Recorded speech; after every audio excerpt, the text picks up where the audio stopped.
In 1939, before Europe learned the true meaning of darkness, there was still the illusion of escape.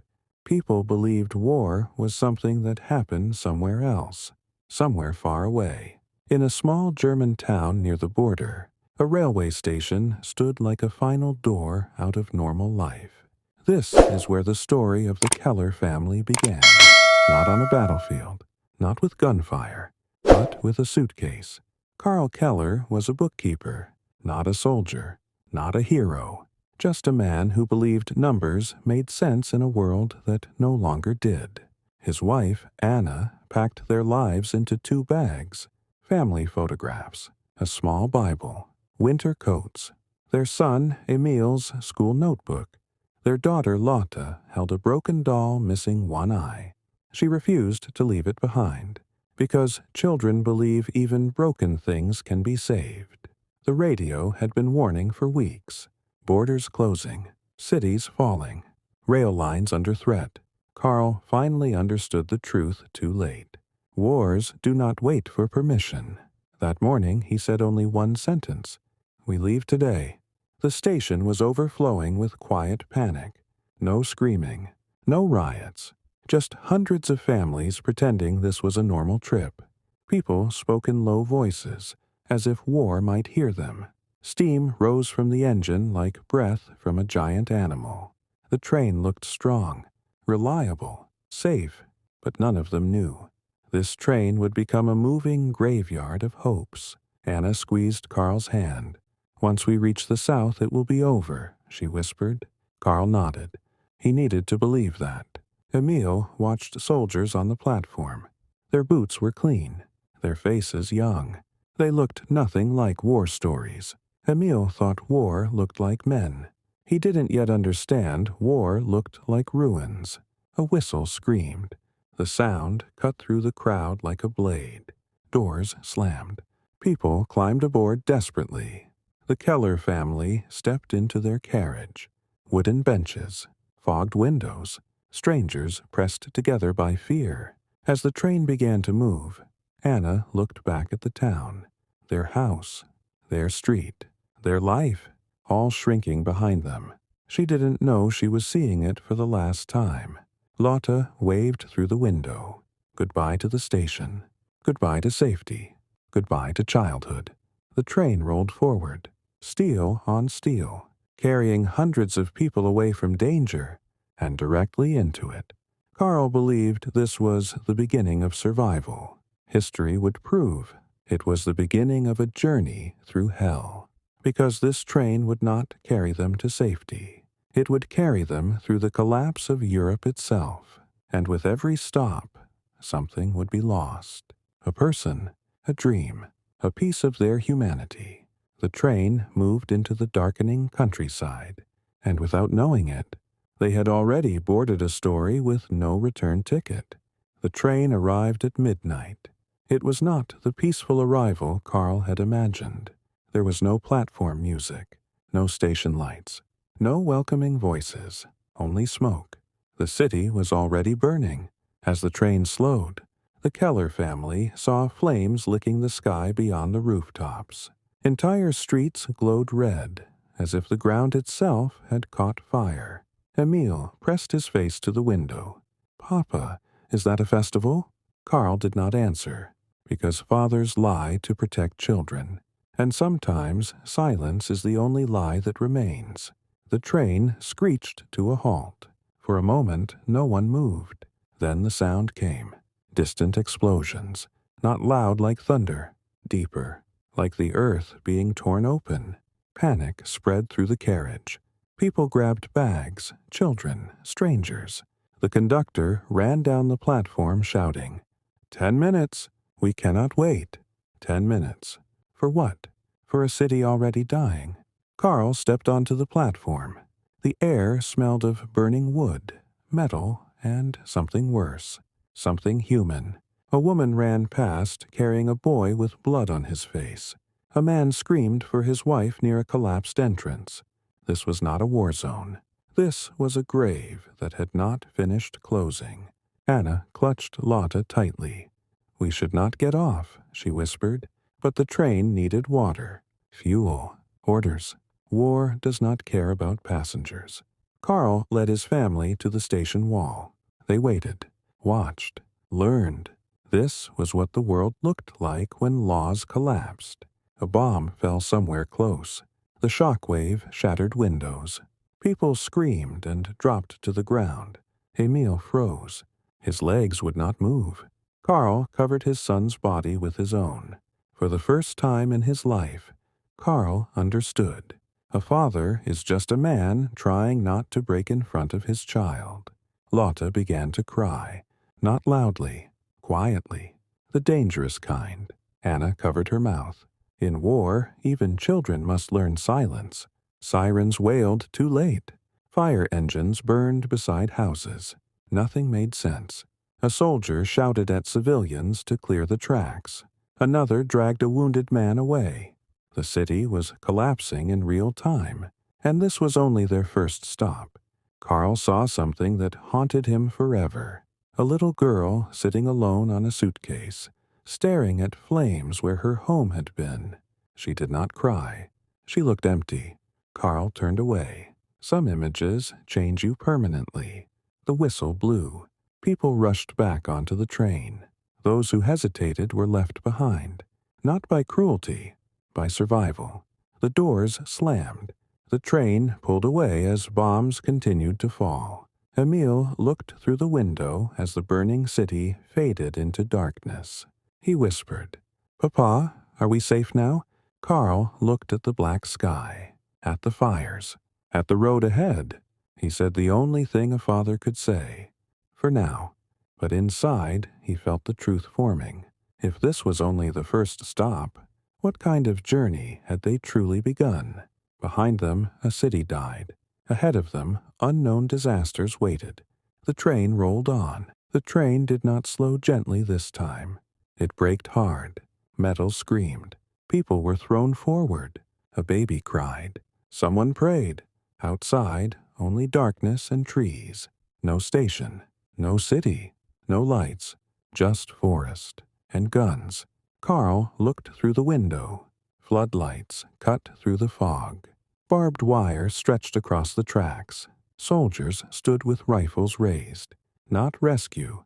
Inspection. The conductor's voice trembled as it echoed through the carriages. Everyone remained seated. Documents ready. That sentence alone was enough to change the air. Hope drained out of the train. Borders do not divide countries. They divide lives. Anna's hands began to shake. "Carl, our papers." "I know." He checked the documents again. Travel permits, identity cards, outdated stamps. In peacetime, details are paperwork. In war, details are death. Boots approached. Heavy, slow, deliberate. A soldier opened the carriage door. Cold air entered with him. He was young, too young. A boy wearing authority like a costume. "Papers!" he shouted. One by one, soldiers moved through the carriage.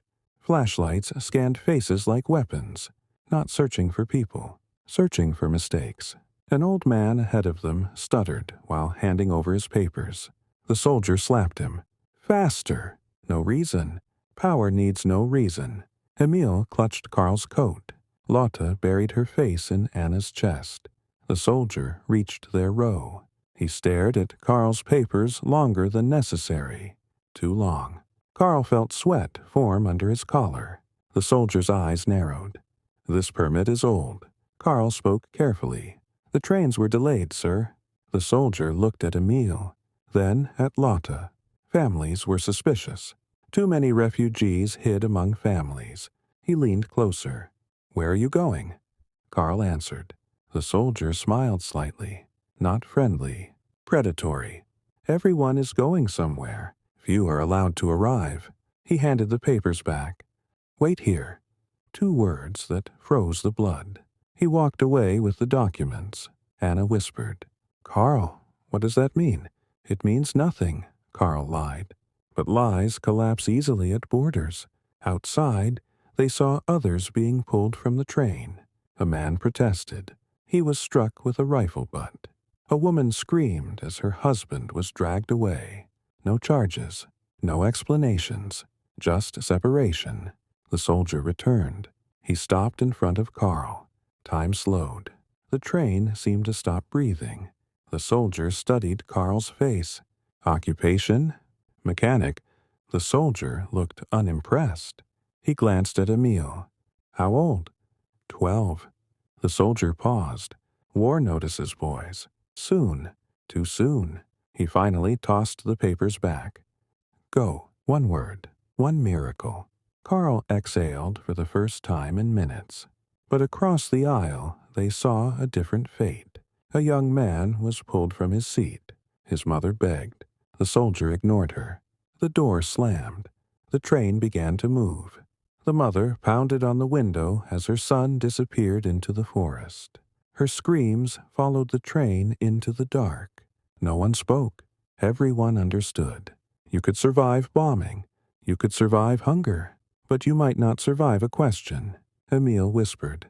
Papa, why did they take him? Carl looked at his son. How do you explain injustice to a child?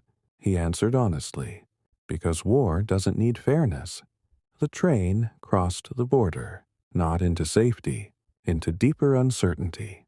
Behind them, people were left in the forest. Ahead of them, no one knew what waited.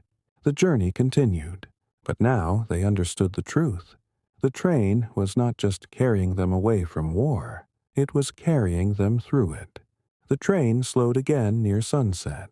This time there was a station, or what remained of one, a cracked platform, a half-standing clock tower frozen at 6:17, burned-out wagons resting like skeletons beside the tracks.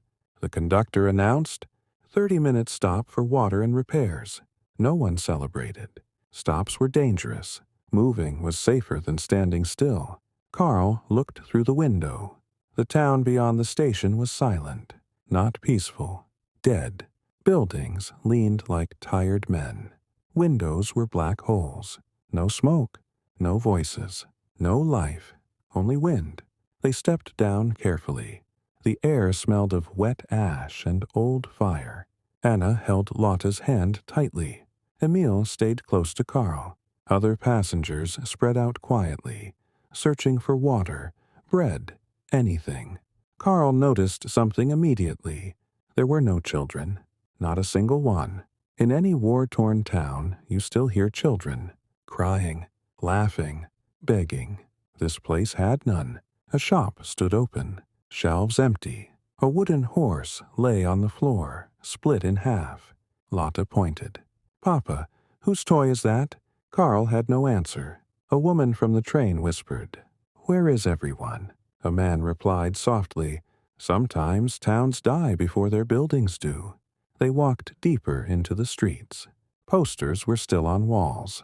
Evacuation notices, curfews, lists of names. Some were crossed out in red, not with ink, with paint, or blood.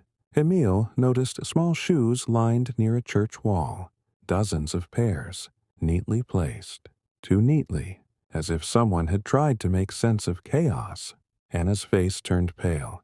Why would children leave their shoes? Carl knew, but did not want to say. A bell rang suddenly, one single chime. Everyone froze. A priest appeared at the church door, thin, bearded, eyes hollow. He looked more ghost than man. You should not stay long, he said. His voice sounded unused. What happened here? Carl asked. The priest hesitated, then spoke quietly. First came the bombs, then came the soldiers, then came the trucks. After that, there were no children. Anna covered Lotta's ears.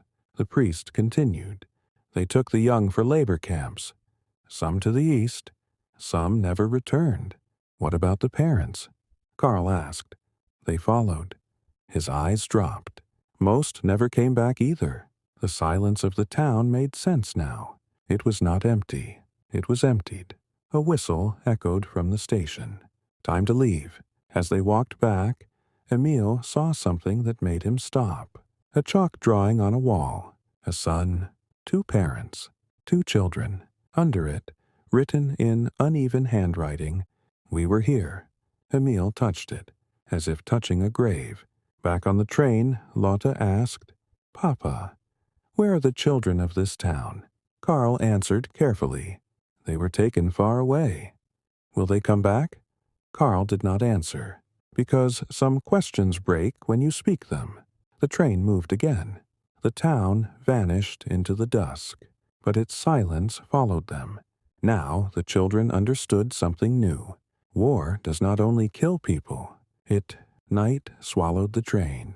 No lamps outside, no villages, only darkness and the grinding sound of wheels. Inside the carriage, the air was thick with breath and fear. People no longer whispered. They had no energy. Hunger had reached its final stage, the quiet stage, where the body stops complaining and starts surrendering. Carl counted the food again. 1 piece of bread, 3 boiled potatoes, a little water, for 4 people, for God knows how many days. Anna broke the bread into 4 pieces, not equal. She gave the smallest piece to herself. Carl saw it, said nothing. Emil stared at his portion. He was 15, growing, starving. His hands shook. Lotte tried to be brave. "I'm not very hungry," she lied. Her stomach growled loudly. Everyone heard it. Across from them, an old man was breathing strangely, short, fast, then slow, then not at all. A woman touched him, screamed softly. "He's gone." No one reacted strongly. Death had become background noise. They gently lowered the body to the floor. The train did not stop. Carl realized something terrifying. If you die here, you don't matter. You become cargo. A man further down the carriage shouted suddenly. "Someone stole my food." A woman cried. Another man stood up angrily. "You think I did it?" Voices rose, not loud, desperate. This was how violence begins, not with hate, with hunger. Carl pulled his family closer. He felt it in the air. The animal was waking inside people. A mother clutched a bag. A teenager watched her with open hunger. Not sexual, not emotional, predatory. A scream broke out near the door. 2 men were fighting. Over a potato, a single potato. One man bit the other's hand. Blood splashed on the floor. The guards did nothing. They were starving too. Order collapses when survival takes over. Lotte began to cry quietly. Carl gave her half his portion. Anna protested. "You need it." "So does she." Emil looked away. He hated himself for feeling jealous. Carl noticed, and that broke him more than hunger. Because war was not only killing bodies, it was poisoning souls. Later that night, Emil woke to movement. A hand was near their bag. A shadow. A thief. Emil froze. If he shouted, violence would erupt. If he stayed silent, they would starve. He remembered the chalk writing. "We were here." He grabbed the wrist, hard. The thief whispered, "Please, my sister hasn't eaten in 3 days."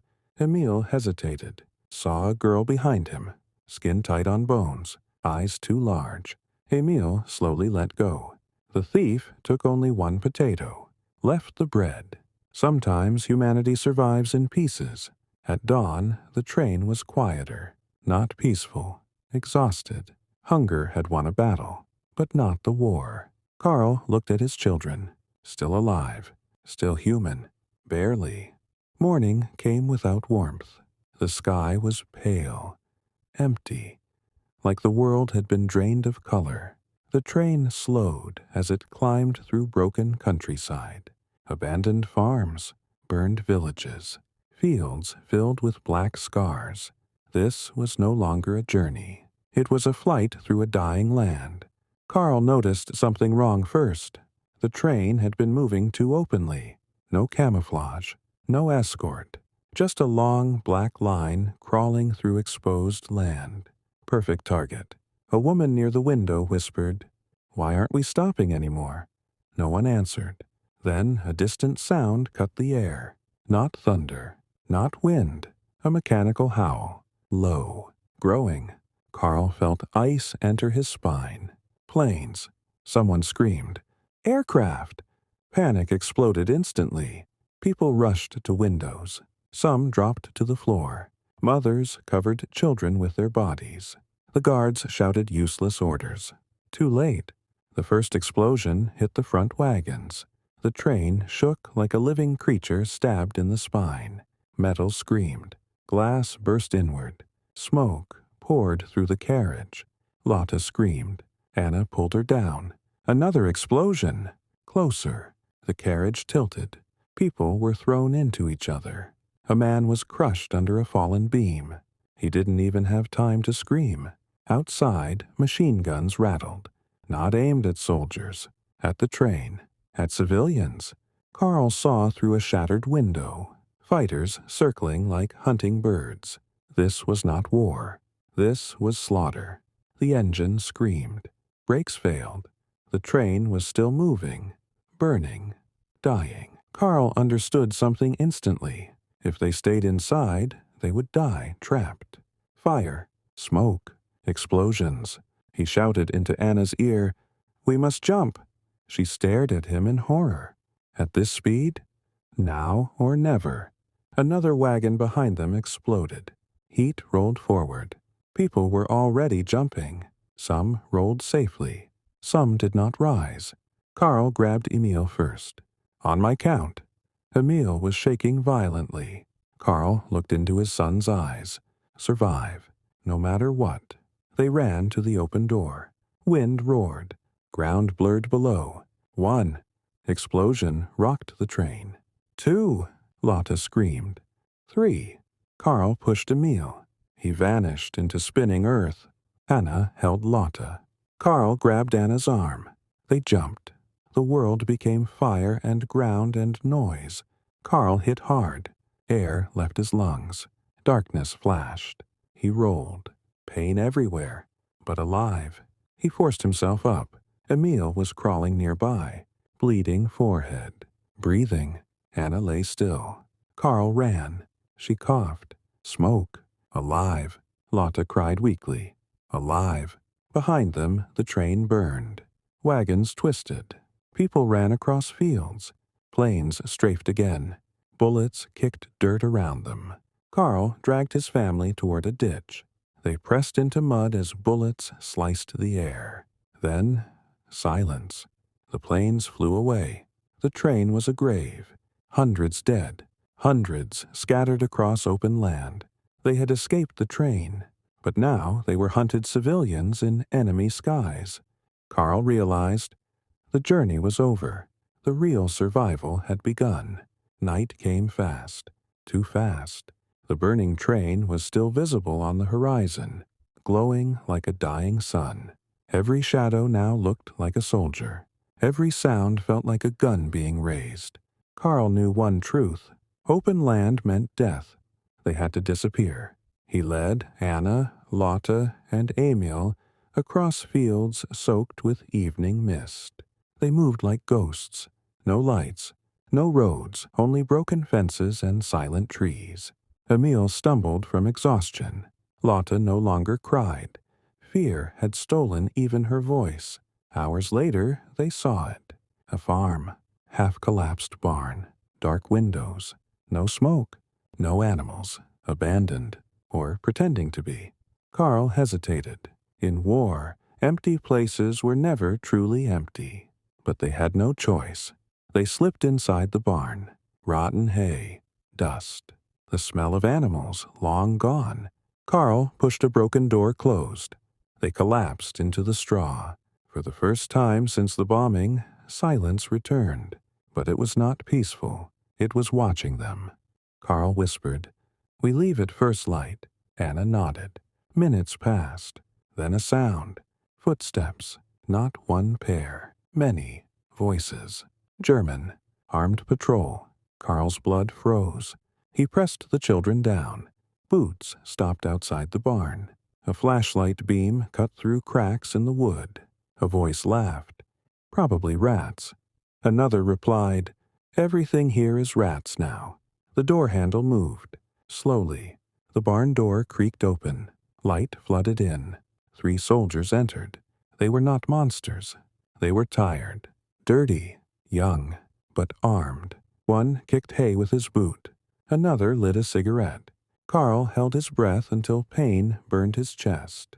Lotta trembled violently. A soldier turned. He stared directly toward their hiding place. For one terrible second, their eyes met through darkness. The soldier froze. Carl knew he had been seen. The soldier's face changed. Not anger, not hatred, fear. The soldier looked behind him at his comrades, then back into the darkness, then slowly shook his head. Nothing here. He turned away. Carl did not understand. Why spare them? The soldiers left. Their boots faded. Only then did Carl breathe again. Anna whispered, "He saved us." Carl answered softly, "Or saved himself." War did not only create killers, it created men afraid to choose. They stayed hidden until dawn, but safety was already gone, because now they knew they were not alone, and next time mercy might not come. Morning did not bring safety. It only revealed how exposed they were. The fields stretched endlessly. No trees, no cover. Carl knew they could not survive another night in the open. They needed food, water, shelter, and that meant people. The most dangerous thing left in war. By noon, they reached a small village. Most houses were burned shells, but one farm stood untouched. Fresh smoke rose from its chimney. Life still lived there. Carl hesitated.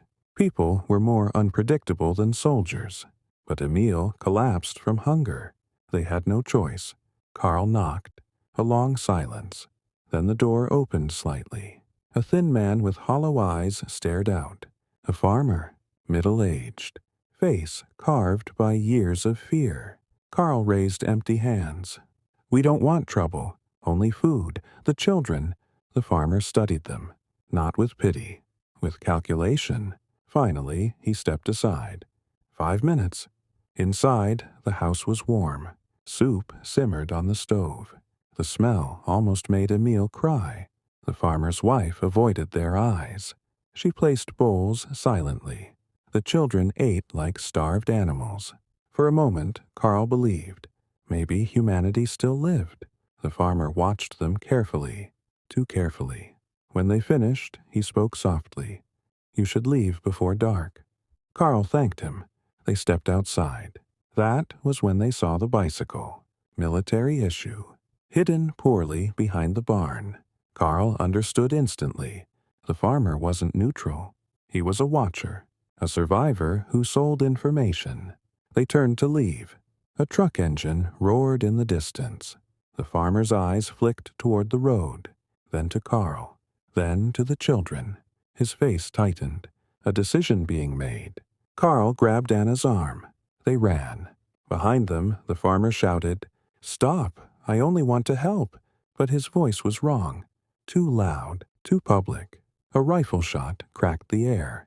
Not aimed to kill, to signal. Carl realized the truth. The farmer had already reported them.